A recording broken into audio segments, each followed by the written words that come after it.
Unfortunately, the church was much more interested to safeguard her reputation and the reputation of the hierarchy of the church. In fact, lately we've seen scandals that didn't speak only about religious and priests, but we were hearing about bishops and even cardinals. The cause of the church losing its credibility and the priests especially losing their credibility and being labeled as pedophiles, and they are not trusted anymore with children, especially parents leaving the children in the presence of a priest when they come to be engaged as an altar boys or members of the choir of the church, because there's an issue. And I don't blame that parents and the public and the members of the church to question what the church is doing now to make sure that the church is providing a safe environment to the children.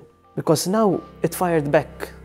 Because there was the mentality in the church that we can deal with the problem behind closed door, or we remove the priest who abused children from a particular parish and sent him to another parish, and we think that he's not going to abuse other children. And that was the cause also of the rate going up and up, because if that priest abused children in this parish, what happened is he abused more children in the other parish.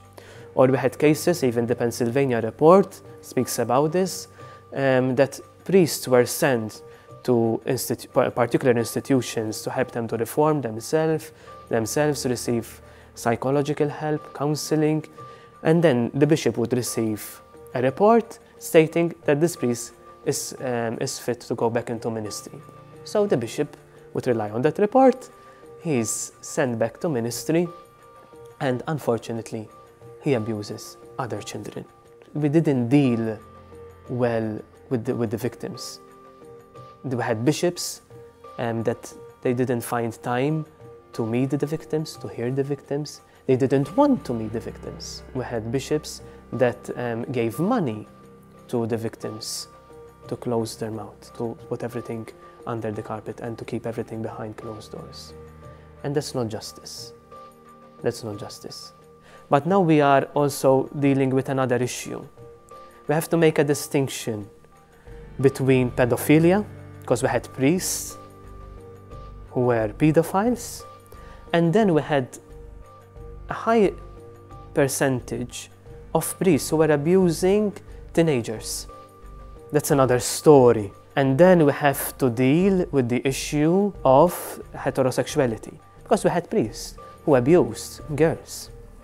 If you read, there is a particular case in the Pennsylvania report that speaks about a priest abusing about 9 girls, if I'm not mistaken, of the same family. They were sisters. The biggest problem, the biggest mistake were the cover-ups being done by those in leadership. Unfortunately, they weren't capable to deal with this issue. They wanted to deal with it in order to prevent scandals, as I already said, to protect the reputation of the church. But that was totally wrong, totally wrong. And I believe those who did a cover-up, those who received a report of a sexual abuse within the church, either on a child or a vulnerable adult, and they didn't take action, they are responsible. They are responsible.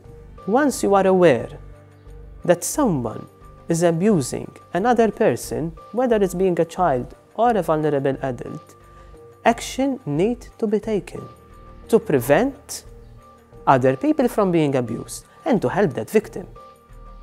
Because otherwise, we would be shutting the door to that victim. And that's not the church. That's not the church that I want to be a priest of. That's not the church that I want to be a member of. I want to be a member of a church that deals with this issue, to give all the help is needed to the victims, to hear the victims, and to take action on perpetrators. If you see the Pennsylvania report, unfortunately, you see letters being written to the perpetrators, and at one point you'll be asking yourself, was this letter written to the victim or the perpetrator? This is written black on white in the report, not something that I'm inventing.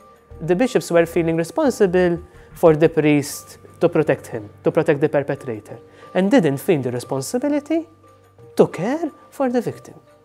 And that's why we're hearing about these scandals through the media, because that was the only access to make the bishops and the Pope and the leadership of the Church aware of the problem. And that shouldn't be the norm.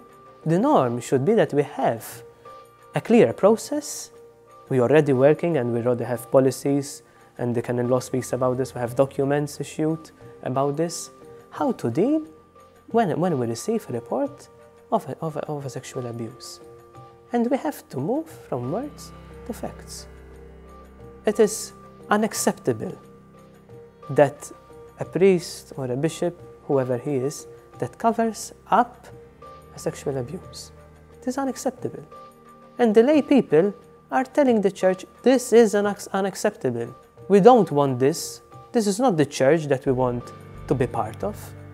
And is going against her teachings about justice and the moral values. If a priest damaged the flock in that way, shouldn't minister to the people, because it's inflicting more harm on the flock and the entire Church, rather than helping the Church. The priest is there to minister for the Church, not to harm the Church. And unfortunately, the Church was protecting those who were harming the Church and not those who were being harmed in the Church.